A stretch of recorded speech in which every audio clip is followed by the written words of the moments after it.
আল কোরআনের সৈনিক আমি, নেই তো পরাজয়। এক আল্লাহর গোলাম আমি, এই তো পরিচয় আমার, এই তো পরিচয়। আল কোরআনের সৈনিক আমি, নেই তো পরাজয়। এক আল্লাহর গোলাম আমি, এই তো পরিচয় আমার, এই তো পরিচয়। এই পৃথিবীর সবই নকল, এই পৃথিবীর সবই নকল, আসল কিছুই নয়। এক আল্লাহর গোলাম আমি, এই তো পরিচয় আমার, এই তো পরিচয়। আল্লাহ রাব্বুল আলামিন বলেন, দুনিয়ার ভিতরে যে সমস্ত মানুষগুলি আল্লাহ রাব্বুল আলামিনের সন্তুষ্টি কামনা করে, সব সময় এই নিয়তে থাকে, আমার রব কেমন করে আমার প্রতি একটু রাজি খুশি হয়ে যাবে, আমার রব কেমন করে আমার সন্তুষ্টি হাসিল, আমার রব আমার প্রতি খুশি হবে। আমার মুসলমান বন্ধুরে, এই চিন্তাধারায় যে ব্যক্তিটা দিনাতিপাত করতে থাকে যে আমার রব কেমন করে আমার প্রতি একটু রাজি খুশি হয়ে যাবে, আমার আল্লাহ কয়, যে ব্যক্তিটা আমি আল্লাহর সন্তুষ্টি কামনা করতে থাকে, আমি আল্লাহ এই কোরআনের মাধ্যমে ওই ব্যক্তিকে হেদায়াত দান করি। সুবহানাল্লাহ। আমার মুসলমান বন্ধুরে, এখন নামাজ না পড়ে কি আল্লাহর সন্তুষ্টি হাসিল করা যাবে নাকি? মিথ্যা বলে আল্লাহ তাআলার সন্তুষ্টি হাসিল করা যাবে নাকি?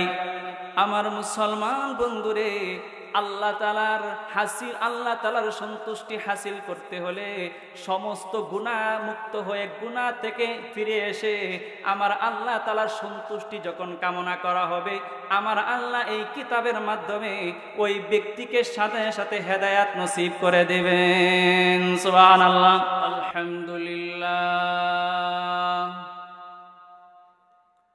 আলহামদুলিল্লাহি ওয়া কাফা ওয়া সালামুন আলা ইবাদিহিল্লাযীনা ইসতাফা।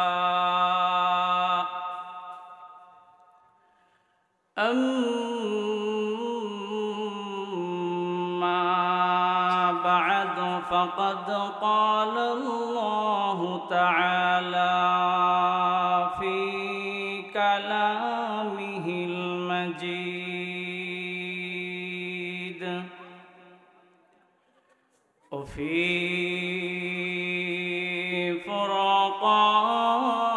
فرقانه الحميد। সবাই সাথে সাথে বলি, আউযু বিল্লাহি মিনাশ শাইতানির রাজিম।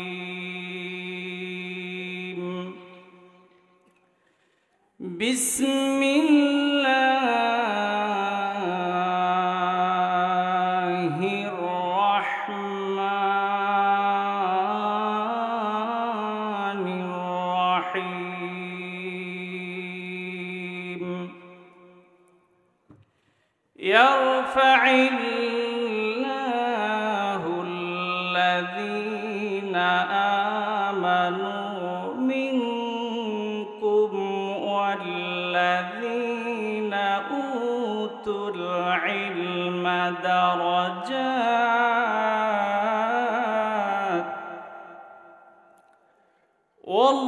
ওয়াল্লাহু বিমা তা'মালুনা خبير। وقال النبي صلى الله عليه وسلم خيركم من تعلم القرآن وعلمه أو كما قال رسول الله صلى الله عليه وسلم إن الله وملائكته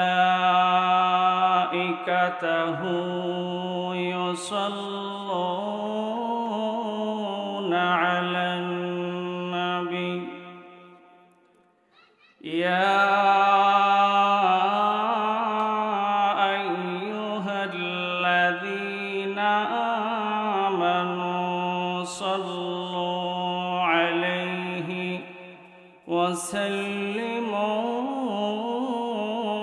তাসলিমা। সবাই মহব্বতে পড়ি আল্লাহুম্মা সাল্লি আলা মুহাম্মাদিন নবিয়্যিল উম্মি ওয়া আলা আলিহি ওয়া সাল্লিম তাসলিমা। সবাই পড়ি বালাগাল উলা বিকামালিহি কাশাফাদ দুজা বিজামালিহি হাসনাত জামিউ খিসালিহি সাল্লু আলাইহি ওয়া আলিহি। আলহামদুলিল্লাহ, বারৈগাঁও মোহাম্মদিয়া হাফিজিয়া মাদ্রাসার উদ্যোগে দিস্তারি ফজিলত উপলক্ষে ইসলামী সম্মেলনের মুআজ্জাজ সভাপতি জননন্দিত আলেম দ্বীন আলেমকুলে শিরোমণি আল্লামা খন্দকার আবুল ফজল সাহেব দামাদ বারাকাতুহু আলিয়া, আল্লাহ পাক হুজুরের নেক হায়াতকে আরো বৃদ্ধি করে দিন। সবাই বলি আমিন। আমার সামনে উপবিষ্ট জাতির শ্রেষ্ঠ রাহবার ওলামায়ে কেরাম, দূর দূরান্ত থেকে ছুটে আসা আমার বাবার বয়সী মুরব্বিয়ানে কেরাম, পর্দার আড়ালের মা ও বোনেরা, আসুন আমরা সকলেই সেই রব্বে কারিম আল্লাহ পাকের দরবারে শুকর জানাই যে আল্লাহ পাক আমাদেরকে দয়া করে মায়া করে কোরআনুল কারীম ও হাদিস শরীফের মজলিসে আসার মতো এবং বসার মতো সুযোগ করে দিয়েছেন। সেই রব্বে কারিম আল্লাহ পাকের দরবারে অন্তরের অন্তরস্থল থেকে দিল খুলে ইখলাসের সাথে আমলের নিয়তে শুকর জানাই আলহামদুলিল্লাহ। সম্মানিত প্রিয় উপস্থিতি, সময় কম, আমি আপনাদের খেদমতে মানবতার মুক্তির একমাত্র গ্রন্থ আল কোরআনুল কারীম থেকে সূরা মুজাদালা থেকে 11 নম্বর আয়াতে কারিমা তেলাওয়াত করেছি। আল্লাহর রাসূল সাল্লাল্লাহু আলাইহি ওয়াসাল্লামের অসংখ্য অগণিত হাদিস থেকে প্রসিদ্ধ একখানা হাদিস তেলাওয়াত করেছি। কোরআনুল কারীম ও হাদিস শরীফের আলোকে অল্প সময় যে বিষয়টি নিয়ে আজ আলোচনা করব তা হলো ইলমে দ্বীনের গুরুত্ব ও ফজিলত সম্পর্কে।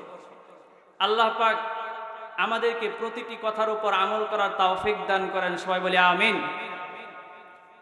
সম্মানিত প্রিয় উপস্থিতি, এই পৃথিবীর ভিতরে যত গ্রন্থ আছে, কিতাব আছে, সমস্ত গ্রন্থের হেফাজত হয় বস্তুর মাধ্যমে, কিন্তু একমাত্র আল্লাহ পাকের কালাম কোরআনুল কারীম এর হেফাজত আল্লাহ তাআলা করে থাকেন সিনা বা সিনা কলবের মাধ্যমে। সুবহানাল্লাহ।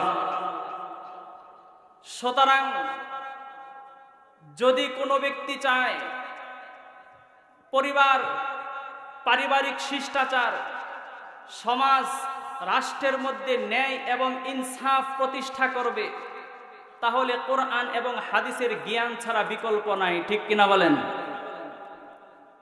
এই কোরআন এবং হাদিসের শিক্ষা, জ্ঞান ছাড়া মানুষ ইসলামের দৃষ্টিতে অন্ধের মতো। ঠিক না বে ঠিক? এই কোরআন এবং হাদিসের শিক্ষা আমরা কোন জায়গা থেকে অর্জন করি? মাদ্রাসা থেকে। ঠিক কিনা বলেন? যেমন মনে করেন এক ব্যক্তি নিয়ত করেছে সে ঘি বানাবে, ঘি। এখন আপনারা বলুন, ঘি বানাইতে হলে সর্বপ্রথম কিসের প্রয়োজন? বলেন, কিসের প্রয়োজন? দুধের প্রয়োজন। এখন কেউ যদি চিন্তা করে এই পৃথিবীর ভিতরে সবচাইতে দামি এবং ফজিলতপূর্ণ পানি হচ্ছে জমজমের পানি, শত শত লিটার জমজমের পানি এনে যদি একত্রিত করে কিয়ামত পর্যন্ত চেষ্টা করবে, তাহলে ঘি বানাইতে পারবে? কারণ প্রসেসিং ঠিক নাই। ঠিক না বে ঠিক? ঠিক তদ্রূপ ভাবে কেউ যদি কলেজ, স্কুল, ইউনিভার্সিটিতে লেখাপড়া করে, ওই জ্ঞানের বিদ্যার দ্বারা যদি সমাজে, রাষ্ট্রে ন্যায় এবং ইনসাফ প্রতিষ্ঠা করতে যায়, কসম আল্লাহর, কিয়ামত পর্যন্ত আপনার সম্ভব হবে না। কথা কোন ঠিক না বেঠে? সুতরাং ন্যায়, ইনসাফ, শিষ্টাচার সমাজ গঠন করতে হলে কোরআন এবং হাদিসের কোনো বিকল্প নাই। আছে নাকি? সুতরাং এই কোরআন এবং হাদিস এর অনুসরণ আমাদের করা দরকার আছে না নাই? বলেন দরকার আছে না নাই? আমার মুসলমান বন্ধুরা, আল্লাহ রাব্বুল আলামিন বলেন আলিফ লাম রা কিতাবুন আনজালনাহু ইলাইকা লিতুখরিজান নাসা মিনাজ যুলুমাতি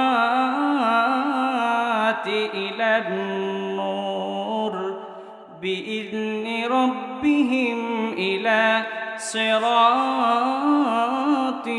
আজিজিল হামিদ। আল্লাহ রাব্বুল আলামিন ডাক দিয়ে বলেন, ওগো নবীজি, আমি আপনার প্রতি একখানা কোরআন, একখানা কিতাব নাজিল করেছি। কিতাবুন আই হাদাল কোরআন, এটি এমন একটি কিতাব, এমন একটি কোরআন, আনজালনাহু ইলাইকা, যা আমি আপনার প্রতি নাজিল করেছি। আল্লাহ রাব্বুল আলামিন বলেন, ওগো নবীজি, আমি যে আপনার প্রতি একখানা কোরআন, একখানা কিতাব নাজিল করেছি। কি জন্য নাজিল করেছি? এর শানে নুজুল কি, আর কারণ কি?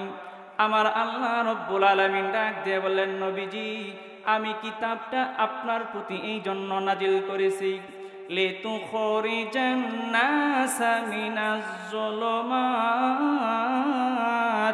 ইলান নূর।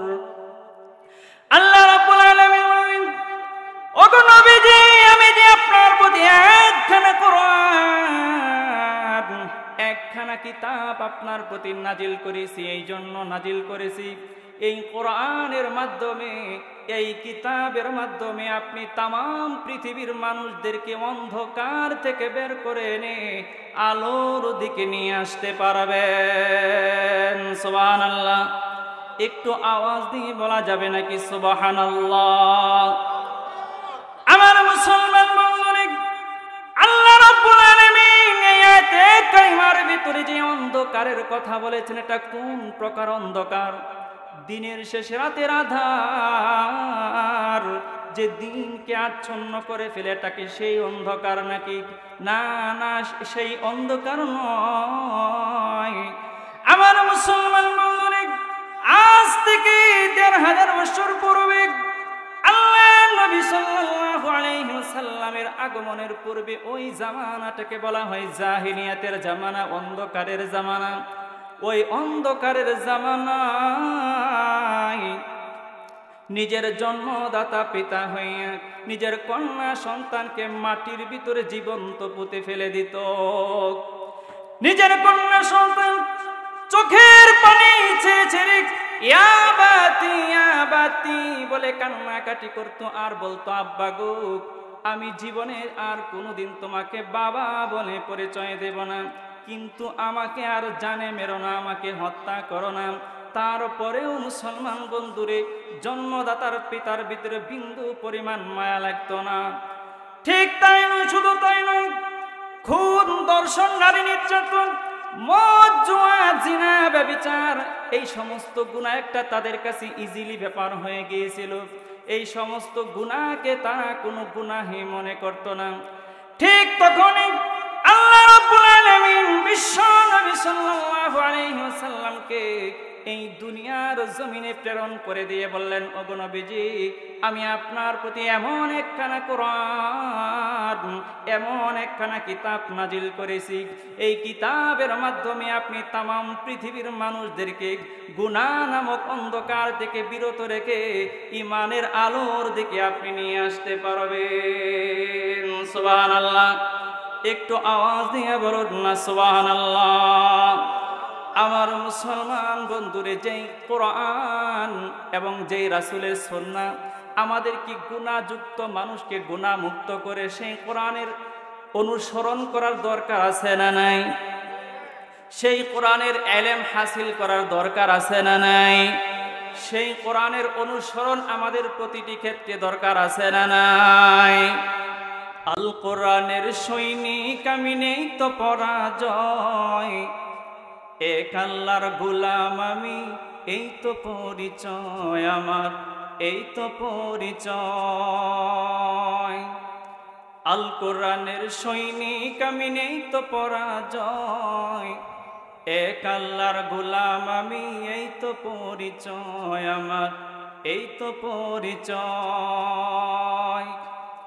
এই পৃথিবীর সবই নকল, এই পৃথিবীর সবই নকল, আসল কিছুই নয়, এক আল্লাহর গোলাম আমি, এই তো পরিচয় আমার, এই তো পরিচয়।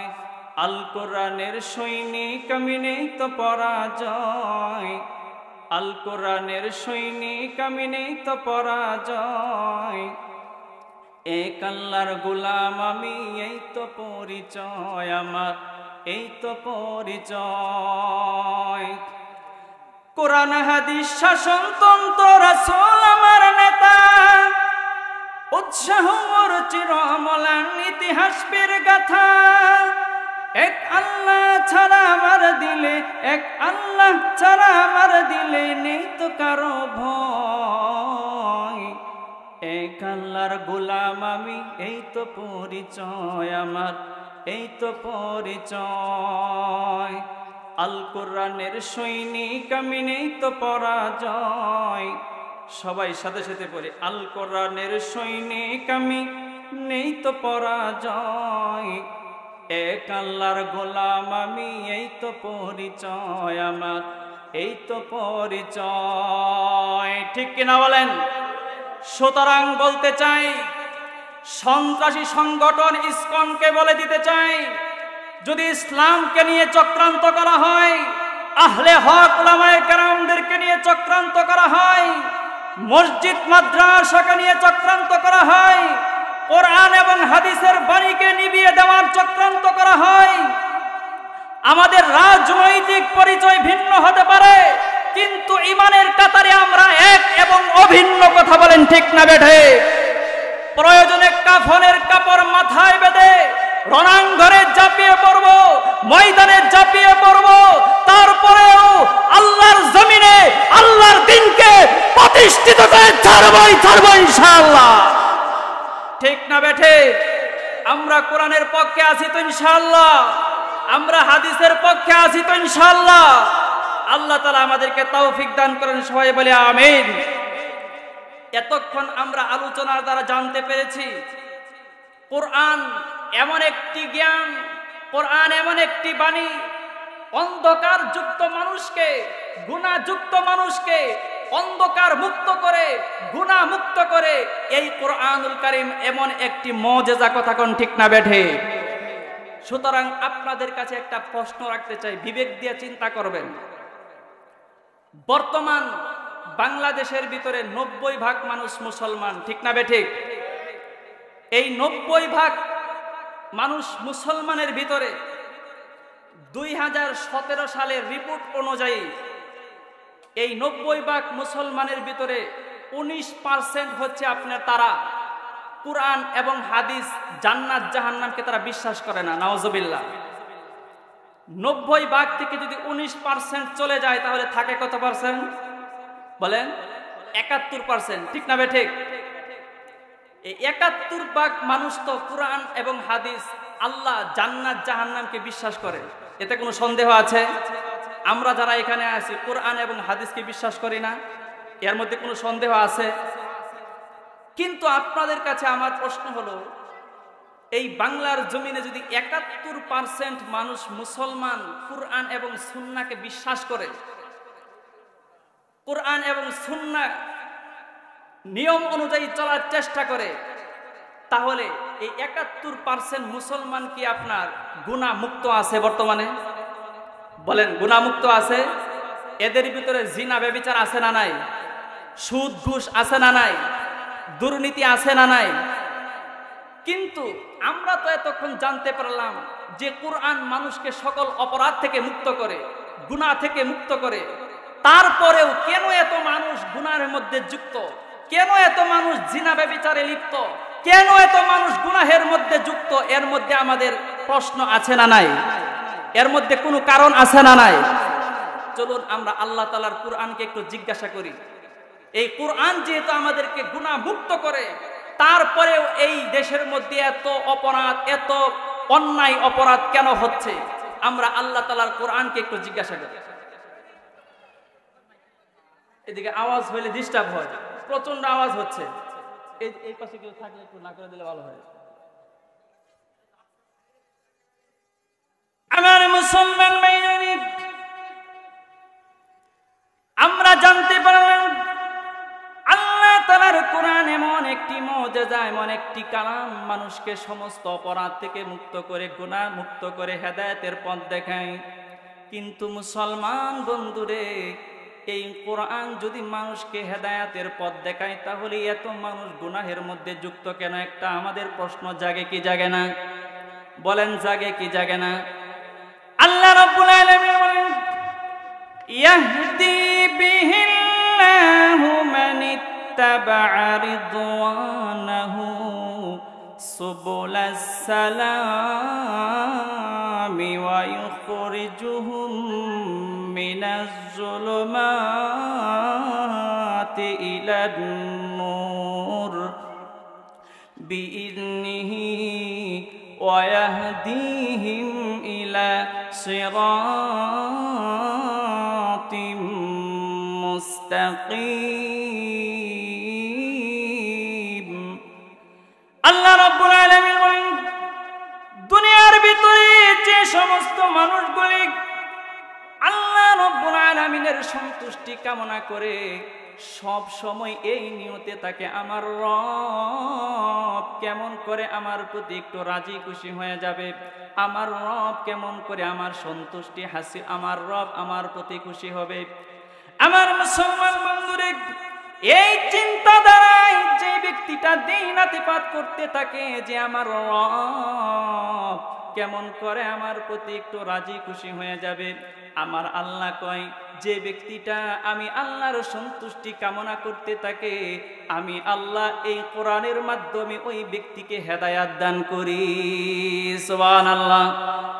আমার মুসলমান বন্ধুরে, এখন নামাজ না পড়ে কি আল্লাহর সন্তুষ্টি হাসিল করা যাবে নাকি?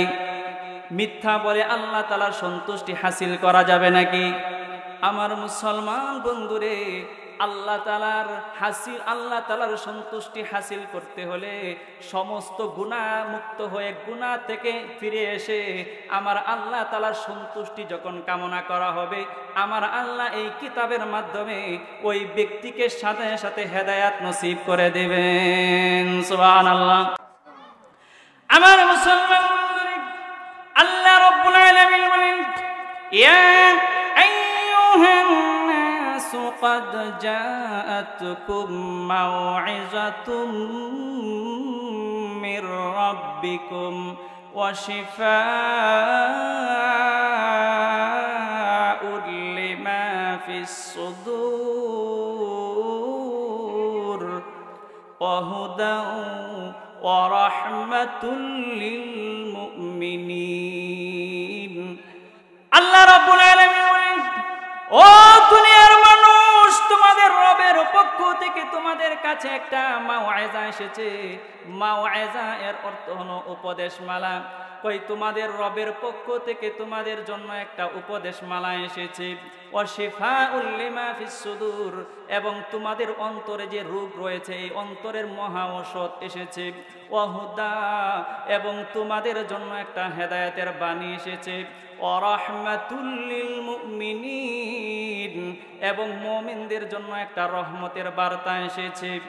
আমার মুসলমান বন্ধুরা, এই আয়াতের তাফসীরে মুফাসসিরিনে কেরাম বলেন, এই আয়াতের ভিতরে আল্লাহ তাআলা কোরআনুল কারীমের 4টি বৈশিষ্ট্য, 4টি মুজিজা উল্লেখ করেছেন।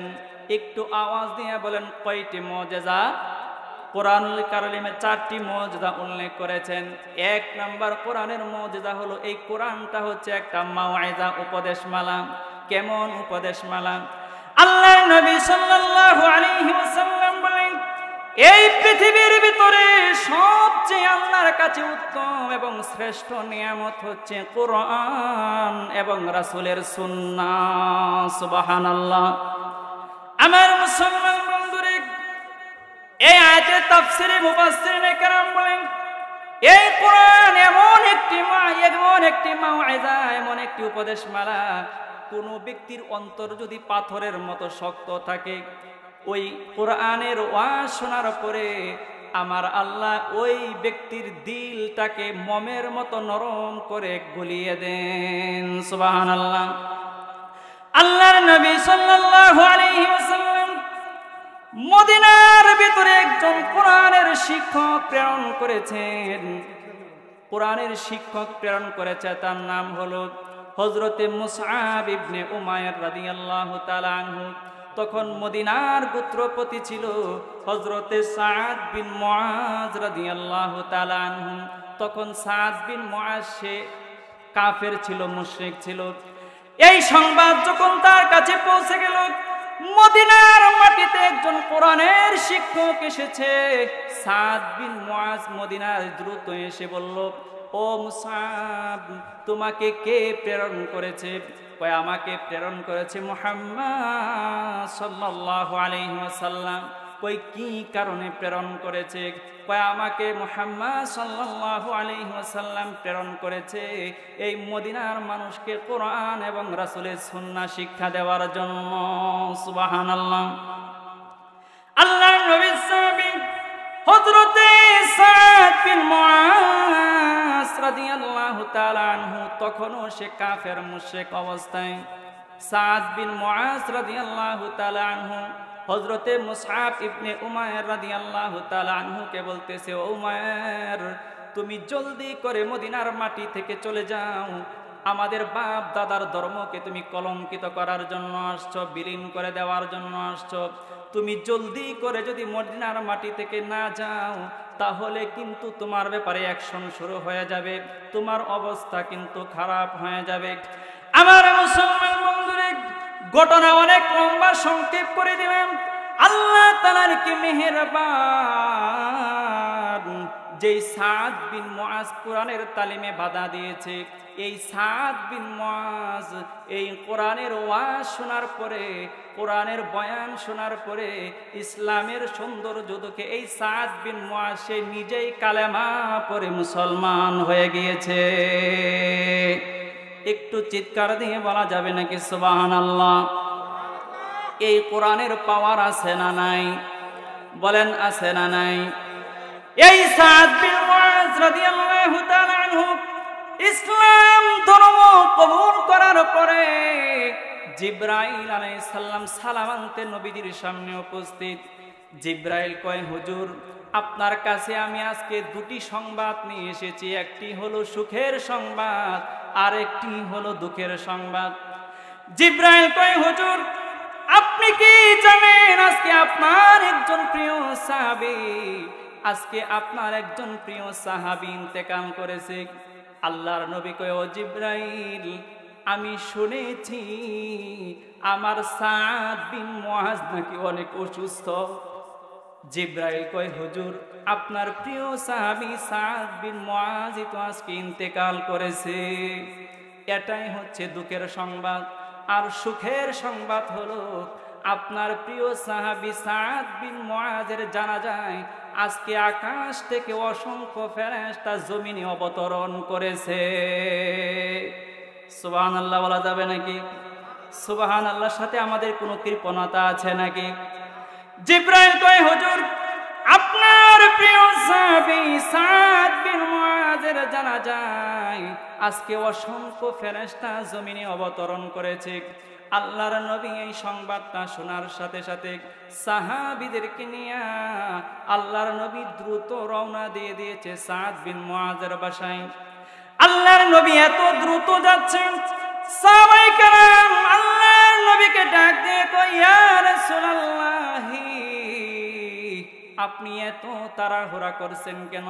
আমাদের জুতা ফিতা তো ছিঁড়ে যাচ্ছে। আল্লাহর নবী কয়, আমার সাহাবীরা রে, তোমরা জানো না, আমি যদি দেরি করে যাই আমার আশঙ্কা হয় আমার সাদ বিন মুআজের জানাজা আমার সাদ বিন মুআজের গোসলটা ফেরেশতারা দিয়ে দিবে। সুবহানাল্লাহ। আল্লাহর নবী সাদ বিন মুআজের বাসায় গিয়ে দেখে সাদ বিন মুআযের লাশটা একা পড়ে আছে, ঘরের মধ্যে কোনো মানুষ নাই। কিন্তু আল্লাহর নবী এইভাবে হাত বিলিয়ে বিলিয়ে বিলিয়ে সাদ বিন মুআযের মাথার কাছে গেলেন। সাহাবীরা কয়, ইয়া রাসূলুল্লাহ, ঘরের মধ্যে তো কোনো মানুষ নাই, কিন্তু আপনি এইভাবে বিলিয়ে বিলিয়ে বিলিয়ে বিলিয়ে কেন তার মাথার কাছে গেলেন? আল্লাহর নবী কয়, ও আমার সাহাবীরা, তোমরা জানো না আজকে আমার সাদ বিন মুআযের সম্মানার্থে এমন এমন ফেরেশতারা আজকে এসেছে, যদিও তোমরা দেখো না আমার সাদ বিন মুআযের ঘরটা এই মুহূর্তে ফেরেশতা দিয়ে এখন ভরপুর হয়ে আছে। সুবহানাল্লাহ। আল্লাহর নবী কয়, ও আমার সাহাবীরা, আজকে এমন এমন ফেরেশতারা এই জমিনে এসেছে, ইতিপূর্বে তারা কখনো এই জমিনে পাই রাখে নাই। সুবহানাল্লাহ বলবেন না? এই কোরআন কোন ব্যক্তি যদি মনোযোগ সহকারে হেদায়েতের নিয়তে কোরআনের বয়ান শুনে, ওয়াজ শুনে, কসম আল্লাহর, এই কোরআন তার দিলকে পরিবর্তন করে দিবে। কথা কোন ঠিক না বেঠে? এই কোরআনের ইলম শিক্ষা করার মার্কাজ কোথায় বলেন? কোথায়? মাদ্রাসায়। এই যে দেখেন, আপনাদের দোয়ার বরকতে আমি এই যে এখানে আলোচনা করছি, আমিও এই মাদ্রাসায় লেখাপড়া করেছি, আমিও এই মাদ্রাসা থেকে হেফজ শেষ করেছি আলহামদুলিল্লাহ। আল্লাহ তাআলার মেহেরবানিতে এই যে এতটুকু ইলম শিকার করে এখানে আপনাদের সামনে কথা বলার একটু সুযোগ পাচ্ছি, এটা আপনাদের দোয়া। এই যে মাদ্রাসা যদি না থাকতো তাহলে হয়তো বা এই সুযোগ হইতো না। উলামায়ে কেরাম চলে আসছেন, হুজুর চলে আসছেন, সময় সংক্ষেপ থাকার কারণে আলোচনা বেশি দূর যাওয়া গেল না। যাক, আমি তো আপনাদের পরিচিত।